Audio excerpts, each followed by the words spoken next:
चुनावों में EVM VVPAT से 100% मिलान मामले में सुप्रीम कोर्ट में सुनवाई हुई। 2019 में एसोसिएशन फॉर डेमोक्रेटिक रिफॉर्म्स ने आम चुनावों में मतदाता मतदान डेटा में कथित विसंगतियों के संबंध में रिपोर्टों पर कार्रवाई की मांग करते हुए सुप्रीम कोर्ट में एक रिट याचिका दायर की।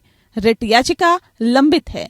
रिपोर्ट के अनुसार 373 निर्वाचन क्षेत्रों में डाले गए वोटों और गिने गए वोटों के बीच अंतर था।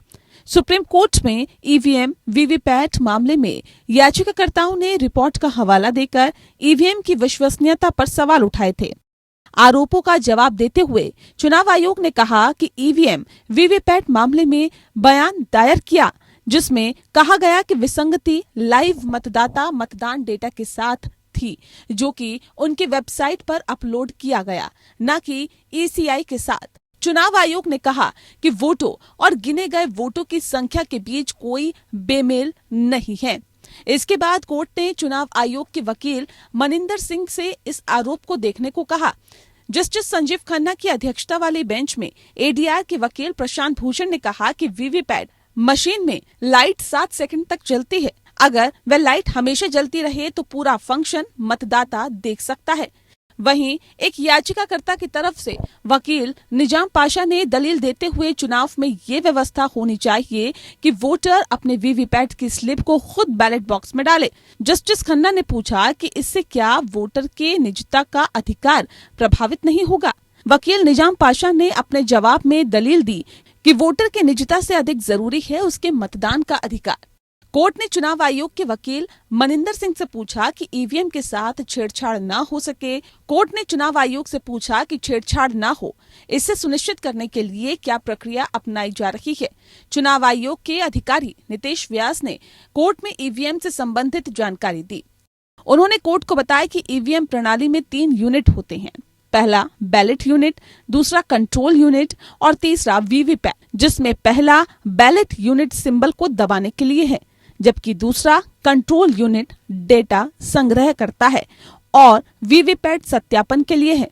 चुनाव से 4 दिन पहले कमीशनिंग प्रक्रिया होती है, जिसमें सभी उम्मीदवार मौजूद रहते हैं और पूरे प्रक्रिया की जांच की जाती है, जहां इंजीनियर भी मौजूद होते हैं। सुप्रीम कोर्ट ने पूछा कि प्रोग्राम मेमोरी में कोई छेड़छाड़ हो सकती है। चुनाव आयोग ने बताया कि इसे बदला नहीं जा सकता। ये एक फर्मवेयर है जो सॉफ्टवेयर और हार्डवेयर के बीच का है। इसे बिल्कुल भी बदला नहीं जा सकता। वहीं रैंडम तरीके से ईवीएम का चुनाव करने के बाद मशीनें विधानसभा के स्ट्रांग रूम में जाती है और राजनीतिक दलों की मौजूदगी में इसे लॉक किया जाता है। कोर्ट ने पूछा कि जब ईवीएम को भेजते हैं तो क्या उम्मीदवारों को टेस्ट चेक करने की अनुमति होती है।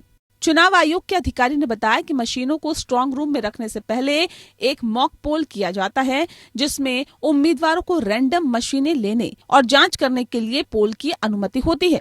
चुनाव आयोग के अधिकारी ने सुप्रीम कोर्ट को बताया कि केरल के कासरगोड में मॉक पोलिंग के दौरान ईवीएम के द्वारा बीजेपी के पक्ष में वोट रिकॉर्ड दर्ज होने की छपी खबरें झूठी हैं। चुनाव आयोग ने ईवीएम के मुद्दे को लेकर दाखिल याचिका जुर्माने के साथ खारिज किया जाना चाहिए। कोर्ट ने कहा कि हर चीज पर संदेह नहीं किया जा सकता। अगर चुनाव आयोग ने कुछ अच्छा किया है तो आपको उसकी भी सराहना करनी चाहिए। याचिकाकर्ता के वकील ने सफाई देते हुए कहा कि हम कोई आरोप नहीं लगा रहे।